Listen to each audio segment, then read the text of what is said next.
নমস্কার, আমি শুক্লা আর আপনারা দেখছেন আমার ছোট্ট ছাদ বাগান।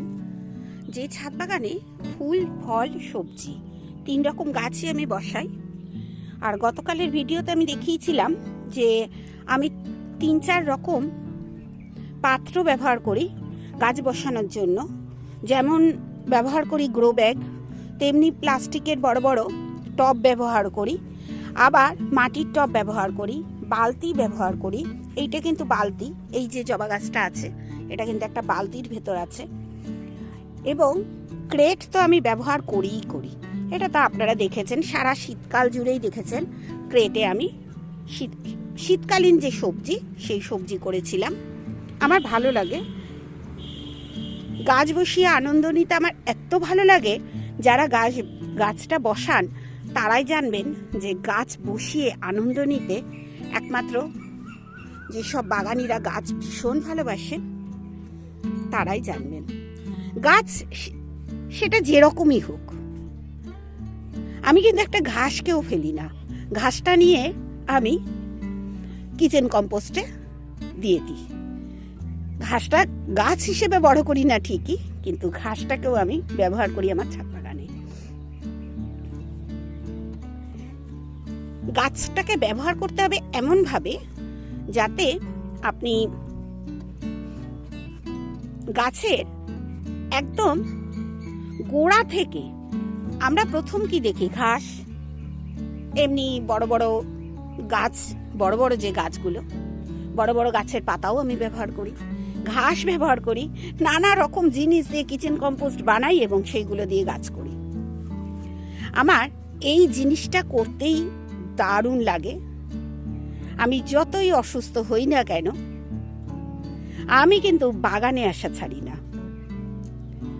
কতক্ষণ বাগানে থাকি তার কোনো, আমাকে যদি জিজ্ঞেস করেন যে আপনি কতক্ষণ বাগানে থাকেন, আমি বলতে পারবো না। আমার যখনই মন খারাপ হয়, যখনই ভালো লাগে, ইচ্ছা করে, আমি বাগানে আসি। তাতে প্রচণ্ড রোদ্দুর থাকতে পারে, বৃষ্টি থাকতে পারে, বৃষ্টি হলে ছাতা নিয়েই চলে আসি কেমন আছে গাছগুলো দেখতে। আর রোদ্দুরের সময় তো জল দিচ্ছি। গাছ প্রত্যেকটা গাছ আমি দেখি একটা একটা করে, তাকে ঘুরিয়ে ফিরিয়ে রোদ্দুরের দিকে মুখ করে রাখা, এই সব কাজগুলো কিন্তু প্রচুর দামি কাজ। অনেকেই জানেন না, ভাবেন বোধহয় গাছ বসালেই হয়ে গেল, তা নয়। গাছকে আবার সুন্দর সুন্দর করে যত্ন করতে হয়। সুন্দর করে আপনি যতক্ষণ না তাকে আদর করে যত্ন করছেন, ততক্ষণ গাছ কিন্তু আপনাকে ফলও দেবে না, ফুলও দেবে না। আর এরকম সুন্দর ফুল আপনি আপনার ছাদ বাগানে পাবেনই না। আর কত বেগুন হয়েছে দেখুন, শুধুমাত্র এদের গায়ে হাত বুলিয়ে কাজ করবেন, অপূর্ব লাগে গাছ যখন আমরা হাত দিই গাছে। এখানে দেখুন ধনে পাতা করেছিলাম না, ধনে পাতার ভেতর দেখুন, এবার পাতাগুলো তো আমি ছিঁড়ে ছিঁড়ে খাই, তাতে দেখছি মোটা মোটা ডাটা হয়ে গেছে, এতে কিন্তু ধনে হবে। একে কিন্তু আমি ছেড়ে রেখেছি। শশা গাছ বসিয়েছিলাম, আপনাদের সঙ্গে শেয়ার করেছিলাম, দেখুন কত শশা গাছ হয়েছে। আমি কিন্তু এখানেই সবকটা শশা গাছ রাখবো না, একে ধীরে ধীরে মানে অন্যান্য জায়গায় একটু বড় হয়ে গেলে, প্রায় এই রকম গাছগুলো যখন তৈরি হবে, এটা ঝিঙে গাছ, এই রকম গাছগুলো যখন তৈরি হবে তখন আমি দেব। আর আপনাদের তো দেখিয়েছি পুরনো শীতের যে ক্রেটগুলো ছিল, গাজর, বিট, মূলো, পালং শাক, এই সবের ভেতরেই আরেকটু সার দিয়ে আমি কিন্তু গাছ তৈরি করছি, গরমের নতুন নতুন গাছগুলো। আর বেগুন দেখুন, বেগুন অনেকেই বলেন বেগুন হয় না, ফুল ঝরে যায়। আমার কিন্তু তা নয়, বেগুন হয়, ফুলও ঝরবে না কেন? যেগুলো পুরুষ্ট হয় সেগুলো ফলে পরিণত হবে, আর যেগুলো ফুলগুলো পুরুষ্ট হয় না, মানে ফুলও তো এত ফুল হলে যদি সবজি হয়, আপনার যদি এই গাছটায় ধরুন এই এতগুলো বেগুন হয়েছে, এরপর তো গাছটাই উল্টে পড়ে যাবে। গাছটা উল্টে পড়ে যাবে না, বেগুনের তো ভার আছে। এই যে গাছটা একটা ছোট্ট গাছ, তাতে 2খানা বেগুন ধরেছে, আবার ফুলও আছে। এইভাবে যদি আপনি গাছটাকে দেখে শুনে ছাদ বাগানের গাছ রাখতে পারেন, তবেই কিন্তু পারবেন আপনি সুন্দর বাগানি হয়ে উঠতে। বাগানি হতেও কিন্তু ধৈর্য দরকার। সবচেয়ে ধৈর্য দরকার হচ্ছে গাছ থেকে ফল ফুল সবজি নেবার। এইটা দেখুন কুন্দ, কত সুন্দর হয়েছে কুন্দ ফুলটা। এই কুন্দ ফুলটা আমার খুব প্রিয় ফুল, যেহেতু এটা অনেকটা জুঁইয়ের মতো দেখতে হয়, তাই আমার খুব ভালো লাগে।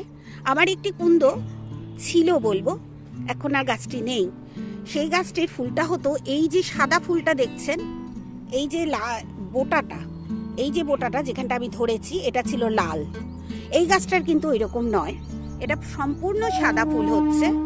আমি নিয়ে এসেছি এবারেই খামার গাছে দিয়ে 10 টাকা দিয়ে। আমি এইরকমভাবে এই গাছ কালেকশন করি, ঘুরে ঘুরে বেড়াই, যেখানে দেখি কম দামের গাছ পাওয়া যাচ্ছে। আপনারা যাই বলুন, গাছ করতে গেলে প্রচুর খরচা হয়। আমি চেষ্টা করি গাছ কিভাবে কম দামে আমি আমার ছাদ বাগানে করব। আমায় একজন পিরিং শাক খেতে দিয়েছিলেন, তারই কটা গোড়া বসিয়েছি, তাতে পিরিং শাকের ফুল হচ্ছে দেখুন, রেখে দিয়েছি। যদি বীজ হয়, বীজটা দিয়ে পরের বছর গাছ করব। আপনারা কারা কারা চেনেন পিরিং শাক? আমি কিন্তু আগে চিনতাম না। এই দেখতে অনেকটা মেথি শাকের মতো হয়, কিন্তু মেথি শাকের মতো নয়, তেতো। এটার গন্ধটা অন্যরকম আর খুব সুন্দর খেতেও হয়। রান্না করেছি আমি মেথি শাকের মতনই, রান্না করতে আমি জানতাম না। আমি মেথি শাকের মতো রান্না করেছি, কিন্তু বেশ ভালো লেগেছে আমার খেতে। সুন্দর ফুল হয় দেখুন, আমার তো ভীষণ ভালো লাগছে। এমনিতেই হলুদ ফুল সবসময় ভালো, সেটা সর্ষে ফুল হতে পারে, এরকম ফুল হতে পারে, চেরি গোল্ড, এগুলো চেরি গোল্ড। আর এই যে দেখছেন না, এইগুলো আমি কিন্তু ফেলবো না, এর বীজ হবে, পরের বছর গাছ করব। এই যে শুকিয়েছে দেখুন, আমি দেখাই, এর ভেতর বীজ থাকে, এই যে এইটার ভেতর। এইগুলোই তুলে তুলে আমি রেখে দিই, পরের বছর আবার শীতকালের আগেও বসাই, শীতকাল শেষের দিকেও আমি এই গাছটাকে বসাই। ফুলটা আমার খুবই প্রিয়। আর এই পিটুনিয়া তো এখন ভরে ভরে হচ্ছে, জানি না কার কার বাগানে হচ্ছে, কিন্তু আমার এখন শীত চলে যাবার পর গরম পড়েছে, এখন হচ্ছে ভরে ভরে পিটুনিয়া। এই রংটা দেখুন কি সুন্দর, এই রংটা দেখুন, খুব ভালো লাগে। চলুন আজকে আপনাদের সঙ্গে কি শেয়ার করব তাই বলি। একটা গ্রো ব্যাগ ভর্তি করতে আমরা কি করি, আমি কি করি, আমরা নয় আমি কি করি, কিভাবে ভর্তি করি, সেটা আজকে আপনাদের সঙ্গে আমি শেয়ার করব। আর যেটা শেয়ার করব হয়তো আপনাদের হাসি পাবে, আমার গাছ করা শেয়ার করাটা। একটা গ্রো ব্যাগেও ভরতে মজা লাগে।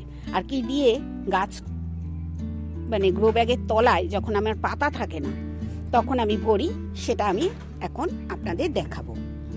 কত সহজ সেটাই দেখবেন, একটা গ্রো ব্যাগে কম মাটি দিয়ে গাছ বসানো। আমি এখানে করলা গাছ করব, এবং এই করলা গাছটা থাকবে আমার ব্যালকনিতে যে জামা কাপড় শুকুতে দেবার দড়ি আছে না, ওর ভেতরেই তুলে তুলে আমি এখান থেকে করলা নেব। এই গাছগুলো আমি বসিয়েছি ছোট ছোট গ্লাসে। ওই গ্লাসে এখন মাটিটা ঠিক করে রাখবো, আর যখন গ্লাস থেকে চারাটা ভালোভাবে পেয়ে যাব, তখন আমি করলাগুলো, গাছগুলো এই গ্রো ব্যাগে বসিয়ে দেবো। চলুন তবে দেখিনি আমি কিভাবে গ্রো ব্যাগ ভরি। খুব সহজ। এগুলো কিন্তু আমারই ছাদ বাগানের ফেলে দেওয়া জিনিস, কলার খোসা, কমলা লেবু খেয়েছি তার খোসা, এই সব। আপনারাও এইভাবে কিন্তু গাছ করতে পারেন। আর গাছ করা খুব সহজ। বাগানের ফেলে দেওয়া জিনিস দিয়েই আজকে আমি আপনাদের গাছ যে বসাই, যে গ্রো ব্যাগ, এই দেখুন এই গ্রো ব্যাগটা অনেকটা বড়, এই গ্রো ব্যাগেই আমি বসাবো। এখানে আছে কলার খোসা, এই যে দেখুন এগুলো কলার খোসা। এটা একটা করলা গাছের অংশ, এইখানেও রেখেছি একটা করলা গাছের অংশ, এই একই করলা গাছের অংশ এখানে রেখেছি। এগুলো আমার ঘরের জানলায়, ব্যালকনিতে হয়। এই দেখুন এগুলোই আমি এর ভেতর পুড়ে দেব, সব পুড়ে দেবো। করে দেখবেন এইভাবে গাছ, দেখবেন আপনিও পারছেন আপনার গাছগুলোকে সুন্দর করে যত্ন করতে। এগুলো কিন্তু সারের কাজ করবে। এখন আমি এগুলো যে রাখলাম এর ভেতর, এগুলো চেপে চেপে আমি বসিয়ে দেব। বেশ খানিকটা। এবং এই জিনিসগুলো থেকে এই যে গুঁড়ো জিনিসগুলো বেরিয়েছে, এইটা কিন্তু একটা সার। এই সারটাও আমি ব্যবহার করব, তবে এখানে ব্যবহার করব না।